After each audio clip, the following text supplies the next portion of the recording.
Hello friends, मैं इंद्राणी। आज मैं आपनालोকৰ ওচৰলৈ লৈ আহিছোঁ এটা থলুৱা চৰবত। আৰু এই চৰবতটো হৈছে থেকেৰা টেঙাৰ চৰবত বা সুঠি টেঙাৰ চৰবত। আমি সৰু থাকোঁতে মায়ে প্ৰায় এই চৰবতটো বনাইছিল, বিশেষকৈ ফাগুন মাহত। ফাগুন মাহত বহুত বেমাৰে দেখা দিয়ে, কাৰণ বতৰটো শুকান হৈ যায়, বিশেষকৈ পেটৰ অসুখ বা অৰুচিৰ সৃষ্টি কৰে। এই চৰবতটোৰ পৰা আমি সেই বেমাৰবিলাকৰ পৰা বাচি থাকিব পাৰোঁ। তেনেহ'লে আহকচোন মায়ে বনাই দিয়া এই চৰবতটোৱে আজি মই আপোনালোকৰ লগত শ্বেয়াৰ কৰোঁ।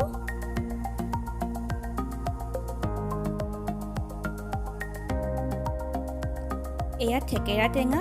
থেকেৰা টেঙাটো পিচ কৰি ৰ'দত শুকাই লোৱা হয়, আৰু ৰ'দত শুকাই লোৱাৰ পিছত এইখিনি এনেকুৱা হৈ পৰে, তেতিয়া ইয়াক সুঠি টেঙা বুলিও কোৱা হয়। থেকেৰা টেঙাখিনি মই পানীত দুবাৰ ভালদৰে ধুই লৈছোঁ। এইখিনি কোমল হ'বৰ কাৰণে ইয়াত অলপমান পানী দি 1 ঘণ্টাৰ কাৰণে তিয়াই থৈ দিম।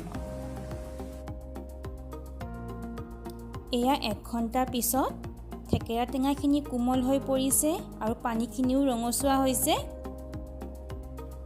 এতিয়া এইখিনি এটা মিক্সিৰ জাৰত পানীখিনিৰ সৈতে গ্ৰাইণ্ড কৰি ল'ব লাগিব।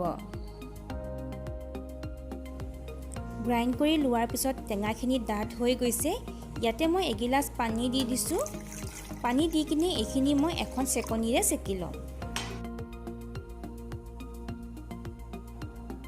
টেঙাটো আপোনালোকে নিজে চাই ল'ব। যদি বেছি টেঙা যেন পায় তেনেহ'লে নিজৰ সোৱাদ অনুসৰি আৰু অলপ পানী দি দিব।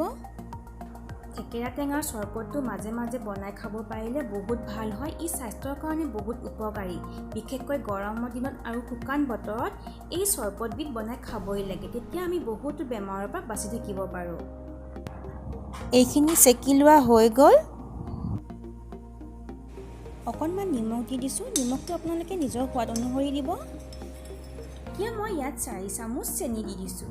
চেনিটো আপোনালোকে নিজৰ সোৱাদ অনুসৰি দিব। চেনিটো গলি যোৱালৈ অকণমান লৰাই থাকিব লাগিব। থেকেৰা টেঙা চৰবত আমাৰ ৰেডি হৈয়ে গৈছে। এতিয়া মই এইখিনি গ্লাছত বাকি দিছোঁ।